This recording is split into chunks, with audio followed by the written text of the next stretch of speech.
Brienne of Tarth is a prominent character in George R.R. Martin's A Song of Ice and Fire series of fantasy novels. She is also a prominent character in the television adaptation. This video will determine her personality style based on the television show and not the novels. In the show, Brienne is portrayed as an honourable warrior who is constantly bound by one oath or another, which she has sworn to various members of the aristocracy. Most of her storylines revolve around her executing her duties or travelling to locations where she might be able to execute her duties. But what personality style does she have? With all the focus on duty, one might be tempted to conclude that she has a compulsive personality style, since compulsives are all work and no play. Likewise, compulsives are often trusting of authority, and Brienne is constantly eager to trust authority.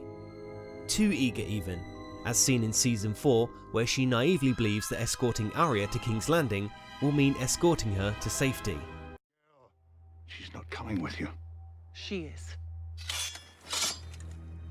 You're not a good listener.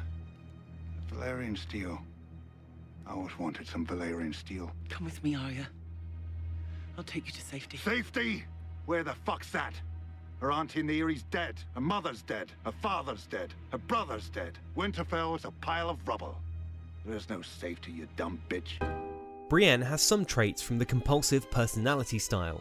She is a workaholic, and in terms of the big 5 personality traits, she is decidedly low in the trait openness to experience, which is synonymous with flexibility, spontaneity, and a tendency to think and feel out of the box.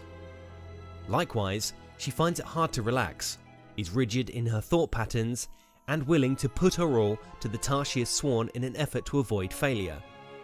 But is that really all there is to it? One could also argue that Brienne has dependent traits, since she repeatedly engages in submissive behaviours. Dependents often have a defective self-image, which leads to an attempt to submit to others, which they regard as more powerful, competent, and likeable themselves. Their unconscious reasoning is that if they submit to a more competent person, they will have the other party make decisions for them which they do not feel capable enough to make themselves. Dependents also feel uncomfortable, helpless, and wrong when they're alone, and by submitting to others, they think they're safe from being alone. That's also why dependents tend to go directly from one intimate relationship to another without remaining on their own for too long. They feel too uncomfortable when someone else isn't looking out for them by making the major decisions in their life. She's in danger even if she doesn't realise it. I served Lady Catelyn. I serve her still. Brienne has many features of the dependent personality, as seen in Season 2, where she can ask anything of King Renly. But instead of, say, riches or a plot of land, she asks for a place of servitude at his side. She subordinates her own needs to those of others whom she considers more powerful than herself. That is also why she has such a hard time adjusting to having a squire, Podrick, who is submissive to her. She is a dependent who wants to submit, but is put in the role of overlord herself. She also clearly struggles with the defective self-image, being the lone woman in a male-dominated warrior's profession. And of course, there is the whole predicament of her struggling with her femininity, being teased with being manly, with her appearance, her body shape, and so on, all leading to the formation of a flawed sense of self. When I was a girl, my father held a ball. I'm his only living child, so he wanted to make a good match for me. He invited dozens of young lords to Tarth. I didn't want to go, but he dragged me to the ballroom. And it was wonderful. Brienne has both compulsive and dependent traits, but there is one final style which perhaps describes her personality style even better, the codependent one. Codependents are the archetypal dysfunctional enablers.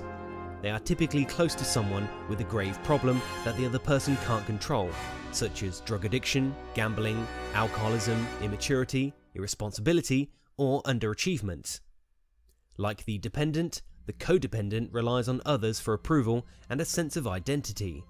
But where the dependent aims to submit and not bring much to the table besides pure submissiveness, the codependent brings a sense of order and control that the other person is lacking. You might say that where the dependent is addicted to being reliant on others, the codependent is addicted to others being reliant on them.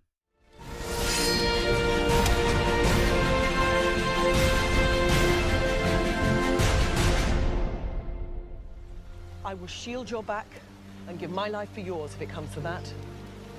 I swear it by the old gods and the new. With codependents, if the other person's problems were to go away, they would start feeling insecure and not know what to do with themselves. That's why they're enablers. Without a codependent enabler, someone who is constantly getting themselves into trouble might crash and burn, forcing a harsh resolution of the situation. But with the codependent mate in their corner, their problem becomes manageable and can go on indefinitely. Now, depending on your perspective, you can argue that some of the people that Brienne is entwined with, such as Jaime and Sansa, make stupid decisions that would have caused them to meet an ill fate were it not for Brienne's servitude. In that sense, she is their enabler, since her services enable them to go on making subpar decisions without feeling the full consequences of them.